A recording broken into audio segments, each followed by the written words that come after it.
오늘 우리에게 주시는 하나님 말씀 구약성경 사무엘하 2장 18절부터 32절까지 말씀입니다.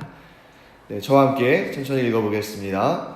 그곳에 수르야의 세 아들 요압과 아비새와 아사엘이 있었는데 아사엘의 발은 들노루같이 빠르더라. 아사엘이 아브넬을 쫓아 달려가되 좌우로 치우치지 않고 아브넬의 뒤를 쫓으니 아브넬이 뒤를 돌아보며 이르되 아사엘아 너냐? 대답하되 나로라. 아브넬이 그에게 이르되 너는 왼쪽으로나 오른쪽으로나 가서 청년 하나를 붙잡아 그의 군복을 빼앗으라 하되 아사엘이 그렇게 하기를 원하지 아니하고 그의 뒤를 쫓으매 아브넬이 다시 아사엘에게 이르되 너는 나 쫓기를 그치라. 내가 너를 쳐서 땅에 엎드러지게 할 까닭이 무엇이냐? 그렇게 하면 내가 어떻게 내 형 요압을 대면하겠느냐 하되 그가 물러가기를 거절하매 아브넬이 창 뒤 끝으로 그의 배를 찌르니 창이 그의 등을 꿰뚫고 나간지라. 곧 그곳에 엎드러져 죽음에 아사엘이 엎드러져 죽은 곳에 이르는 자마다 머물러 섰더라. 요압과 아비새가 아브넬의 뒤를 쫓아 기브온 거친 땅의 길가 기아 맞은 쪽 암마산에 이를 때에 해가 졌고 베냐민 족속은 함께 모여 아브넬을 따라 한 무리를 이루고 작은 산 꼭대기에 섰더라. 아브넬이 요압에게 외쳐 이르되 칼이 영원히 사람을 상하겠느냐? 마침내 참혹한 일이 생길 줄을 알지 못하느냐? 내가 언제까지 무리에게 그의 형제 쫓기를 그치라 명령하겠느냐? 요압이 이르되 하나님이 살아계심을 두고 맹세하노니 내가 말하지 아니하였다면 무리가 아침에 각각 다 돌아갔을 것이요 그의 형제를 쫓지 아니하였으리라 하고 요압이 나팔을 불매 온 무리가 머물러 서고 다시는 이스라엘을 쫓아가지 아니하고 다시는 싸우지도 아니하니라. 아브넬과 그의 부하들이 밤새도록 걸어서 아라바를 지나 요단을 건너 비드론 온 땅을 지나 마하나임에 이르니라. 요압이 아브넬 쫓기를 그치고 돌아와 무리를 다 모으니 다윗의 신복 중에 19명과 아사엘이 없어졌으나 다윗의 신복들이 베냐민과 아브넬에게 속한 자들을 쳐서 360명을 죽였더라. 무리가 아사엘을 들어 올려 베들레헴에 있는 그의 조상 묘에 장사하고 요압과 그의 부하들이 밤새도록 걸어서 헤브론에 이른 때에 날이 밝았더라. 아멘. 자, 이제 어제 우리가 기브온을 중심으로 지금 대처하고 있는 두 세력을 보았습니다. 자, 기브온이라는 이러한 중요한 지역에 못이 있었는데 그 한쪽으로는 아브넬과 그 북쪽 지파 사람들이 모여 있었죠. 그 다음에 이 기브온의 다른 쪽에는 또 다윗의 신하인 요압과 그의 군사들이 모여 섰습니다. 그리고 우리 어제 그 내용을 보면 아브넬이 제안을 해서 우리가 뭐 다 이렇게 싸울 필요 있느냐? 대표자가 나오자 해서 양 진영에서 12명씩 나왔고 그들이 서로 머리를 붙들고 칼을 찔러서 서로 죽이고 그런데 거기에서 이제 싸움이 끝난 것이 아니라 이제 전체적인 이런 군대 전체의 싸움으로 이제 전쟁으로 번지는 모습을 보았습니다. 자, 이제 오늘 우리 본문의 말씀 보시면 여기에 이제 비로소 요압, 아비새, 아사엘이라는 이 세 명의 사람들이 등장합니다. 이 세 명이 뭐 갑자기 등장한 것 같지는 않고 아마도 이 다윗이 망명생활하고 있을 때도 이들이 다윗과 함께 있을 가능성이 굉장히 크죠. 왜냐하면 이들은 다윗과 함께한 그러한 사람들에 속한 사람들이고 또 다윗의 군대 장교 혹은 군대 장관 이렇게 표현할 수 있는 사람들입니다. 근데 이들은 이 설명에 따르면 수르야의 세 아들들이다 라고 되어 있는데 이 수르야는 여러분들 기억하시면 좋을 것 같아요. 다윗의 누이입니다. 그러니까 아마도 다윗이 그 형제들 가운데 막내였잖아요. 그러니까 이제 여성의 이름들을 족보에 잘 기록하지 않는 이 이스라엘의 전통상 이름이 이제 그 형들의 이름, 다윗의 형들의 이름이 등장할 때 이 수르야의 이름은 등장하지 않지만 아마도 제 생각에는 이 다윗보다는 누나였을 것 같아요. 왜냐하면 지금 여기 나오는 우리 요압, 아비새, 아사엘 상당히 힘 있는 장정들이죠. 그리고 이 중에서 요압은 나중에도 계속적으로 다윗의 군대 장관으로 이제 그 역할을 감당하는데 마치 사촌지간처럼 보이잖아요. 사촌 동생이나 이렇게 되는 것처럼. 하지만 이들은 정작 조카입니다. 다윗의 조카예요. 다윗의 조카인데 다윗이 대략 한 40세 전후해서 왕위에 올랐다면 이들이 다윗을 도와서 이스라엘 그 남유다의 그러한 남쪽 이게 유다 왕국이죠. 그러다 나중에 이제 이스라엘 전체를 다스리는 이스라엘 전체의 군대 장관이 되는데 그렇다면 다윗보다 어린 누이 동생의 아들들이라고 보기에는 좀 무리가 있겠죠. 그러니까 다윗의 누나인 스루야의 아들들이다라고 보는 것이 좋을 것 같습니다. 특별히 우리가 이 앞에 있는 내용들을 볼 때에 이 북쪽 지파들의 절대 권력을 가진 아브넬의 상대자로 요압이 거명되고 있죠. 그러니까 이미 요압은 다윗의 병권을 쥐고 있는 그런 장수다 하는 것을 알 수 있습니다. 자, 그 다음에 요압 다음에 아비새가 나오죠. 이 아비새는 우리가 이미 그 이름을 보았습니다. 어디서 보았냐면 우리 사무엘상 26장을 보면 자, 다윗이 사울을 직접적으로 제거할 수 있는 기회가 두 번 있었죠. 그 중에 한 번은 굴 속에서 이 사울이 용변을 보러 돌아갔을 때, 그리고 그 두 번째는 사울이 그 진중에서 깊이 잠들었을 때, 그때 이 사울이 다윗을 치러 왔다가 그 진중에서 깊이 잠들었을 때에 다윗이 한 사람을 대동하고 그 진중에 들어갑니다. 그때 다윗과 함께 생명을 걸고 사울의 진중에 들어갔던 그 장수가 누구예요? 바로 아비새였다는 거죠. 우리가 아비새에 대해서 뭘 알 수 있냐면 참 용맹한 사람이었다 하는 것을 알 수 있습니다. 그러니까 아마도 스루야의 이 세 아들들이 매우 용맹한 사람이었다는 것을 우리가 이런 장면들을 통해 알 수 있죠. 자, 거기에서 이제 오늘은 아사헬이라는 사람이 등장합니다. 자, 요압과 아비새와 아사헬, 이 세 사람이 다윗의 조카들인데 이 중에 아사헬은 가장 잘 알려져 있지 않아요. 그리고 막내입니다. 그럼에도 불구하고 가장 일찍 죽어요. 그가 일찍 죽는 내용에 대해서 오늘 본문에 이 사무엘하 이제 2장의 후반부에 자세히 등장합니다. 자, 아사헬에 대해서 성경은 뭐라고 기록하고 있냐면 들노루처럼 달리기를 잘한다 라고 설명하고 있죠. 여러분, 이 내용을 볼 때 이 아사헬이 들노루처럼 달리기를 잘한다, 이것이 아사헬에게는 참 귀한 재능이지만 동시에 그가 죽음에 이르게 된 참 안타까운 이유 중에 하나가 됩니다. 자, 우리 안에 하나님께서 특별한 은사, 이제 우리가 그걸 달란트라고 말하죠. 우리 안에 하나님이 주신 특별한 은사, 곧 달란트가 있다는 것은 참 좋은 일입니다. 저는 여러분을 이렇게 축복하기를 원합니다. 여러분과 제 안에, 그리고 우리의 자녀들과 후손들에게 하나님께서 주시는 특별한 달란트가 있기를 간절히 축원합니다. 이 달란트가 있는 인생과 달란트가 없는 인생은 너무나 큰 차이가 있죠. 그래서 어떤 한 분야의 최고가 되는 사람들을 보면 이제 보통 이제 이런 얘기 많이 하죠. 얼마나 열심히 수고하고 노력했으면 저렇게 높은 자리에, 또 저렇게 영광스러운 자리에 올라갔을까, 이런 얘기 하잖아요. 그런데 정말 최고의 자리에 오른 사람들은 뭐라고 얘기하냐면 노력이 중요합니다. 정말 성실하게 일하는 거 중요합니다. 그런데 정작 최고의 위치에 오른 사람들 중에 성실하지 않고 노력하지 않은 사람들이 어디 있겠어요? 그러니까 어느 정도, 중간 정도의 수준에 이르려면 열심히 노력하고 열심히 수고하는 일이 중요합니다. 그런데 최고의 자리에 오른 사람들은 다 저마다 열심히 노력하는 사람들이기 때문에 거기에서는 하나님께서 어떤 은사를 주셨느냐가 매우 중요한 그러한 내용이 되는 거죠. 그래서 어떤 분야의 최고가 된다는 것은 단지 열심히 노력하는 것만으로 되는 것이 아니고 하나님께서 얼마나 큰 은사와 달란트를 주셨는가, 그래서 이게 좌우되는 거죠. 그 최고의 경지에 오른 사람들에게서는. 이 아사엘은 아마도 이 달리기 분야에 있어서는 자기가 열심히 달리고 열심히 연습도 했겠습니다만 하나님께서 주신 은사가 충만한 사람인 것입니다.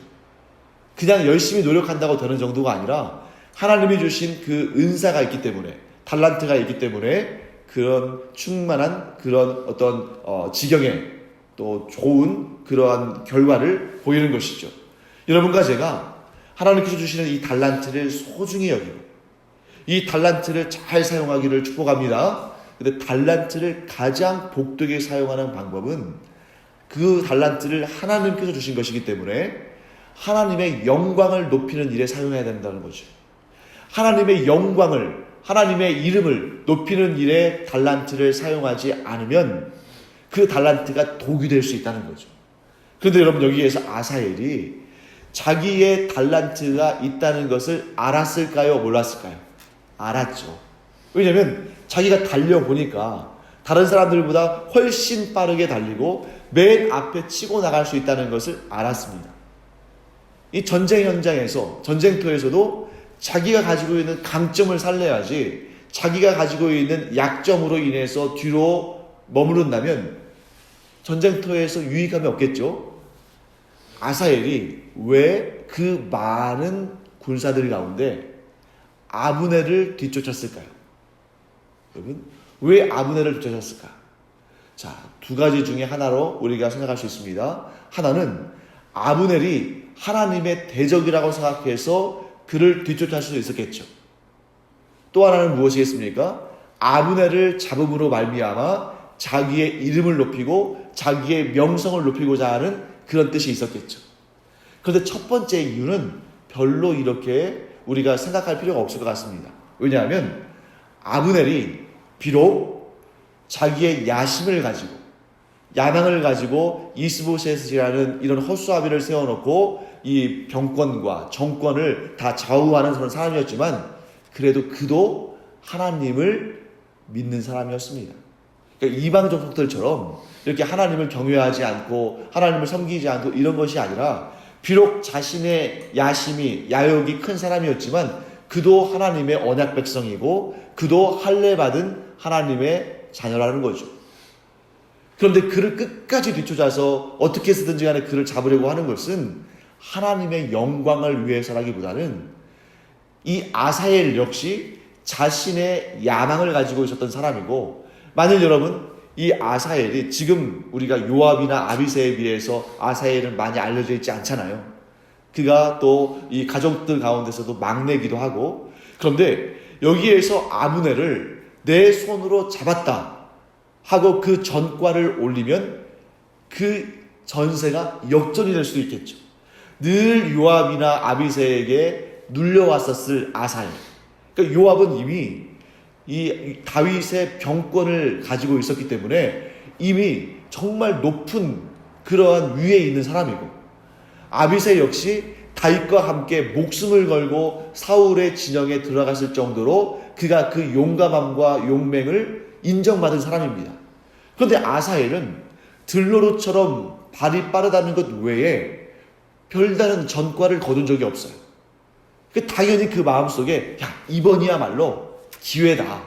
내가 형들을 제치고 다윗 왕에게 잘 보이고 그에게 전과를 올려서 내가 이스라엘의 지금 위대한 역할을 감당할 수 있는 그런 자리에 올라갈 수 있겠구나 하는 생각을 했을 것입니다. 물론 성경에 그런 내용은 나오지 않지만 그렇게 추측할 수 있죠. 그러다 보니까 어떻게 됐냐면 자기의 그 재능을 믿고 또 자기의 그 야욕을 따라서 이렇게 열심히 달리다 보니까 도를 지나친 거예요. 너무 욕심을 부리고 너무 무리가 된 것입니다. 분명히 여기에서 아브넬이 경고를 했습니다. 뭐라고 경고하냐면, 아사엘아 너냐. 그러니까 이 얘기는 우리가 뭘 할 수 있냐면, 이들이 같은 동족이기 때문에 서로 얼굴도 알고 이름도 안다는 거죠. 그러면서 너 나 쫓아오지 말아라. 네가 달리기가 빠르다는 건 나도 알지만 나 쫓아오려고 하지 말고 여기 너랑 같이 싸우는 이러한 병사들 가운데 한 명의 갑옷을 뺏으라. 이 갑옷을 뺏는다는 것은 단지 옷을 벗긴다는 뜻이 아니라 그를 잡아서 전과를 올려라. 너도 지금 나를 뒤쫓고 있는데 아무 열매가 없으면 그것도 네가 체면에 서지 않으니까 이 부하들 가운데, 이 일반 병사들 가운데, 네가 알지 못하는 사람 가운데 한 명을 잡아라. 네가 나를 끝까지 쫓아올 필요가 있겠느냐? 만일 네가 나를 끝까지 쫓아오면 나는 분명히 내가 너를 충분히 제압할 수 있다는 것을 안다. 여러분, 이 아브넬은 전장에서 잔뼈가 굵은 용사 중에 용사 아닙니까? 비록 이 아브넬이 이 아사엘보다 나이는 많겠지만 그래도 힘이 전혀 밀리지 않아요. 또 지략과 전투의 기술도 훨씬 앞섭니다. 단지 딱 한 가지 아사엘이 앞서는 게 있는데 그건 뭐예요? 속도, 스피드죠. 그런데 여러분, 싸울 때는, 뒤를 쫓을 때는 속도가 중요하지만 정작 백병전, 즉 맞붙어서 싸울 때는 그런 달리기 속도가 중요한 것이 아니죠. 싸우는 기술이지 않겠습니까? 또 경륜이고. 그러다 보니까 아브넬은 분명히 알았어요. 맞붙어서 싸우면, 즉 달리기는 자기가 느리지만 맞붙어서 싸우면 자기가 이길 줄 알았습니다. 실제로 둘이 싸웠을 때에 아브넬이 창 한 번 휘둘렀을 뿐인데 그 창 끝에 아사엘이 죽는 것을 봅니다. 그러면서 이제 아브넬이 뭐라고 말합니까? 내가 너를 죽이는 것은 쉬운 일이지만 그렇게 했다가 내가 너의 형 요압의 얼굴을 어떻게 보겠느냐. 이 아브넬은 거기까지 생각한 것이죠. 이 싸움의 결과가 어떻게 될지. 그런데 아사엘이 그 얘기를 듣고, 그래, 저렇게까지 말하는데 저 아브넬이 이방인도 아니고 이방 국가의 장수도 아니고 어차피 우리 민족인데, 할례받은 우리 한 민족인데, 그래, 내가 너무 과하면 안 되겠구나 하고 절제했다면 이런 비극은 생기지 않았을 것입니다. 그래서 여러분, 우리가 이 부분을 꼭 알아둬야 되는데, 그것은 뭐냐면 은사는 좋은 것입니다. 하나님께서 주시는 것 중에 나쁜 것이 있습니까? 하나님께서 우리에게 주신 것, 하나님께서 우리에게 허락하신 것은 다 좋은 것입니다. 다 귀한 것이죠.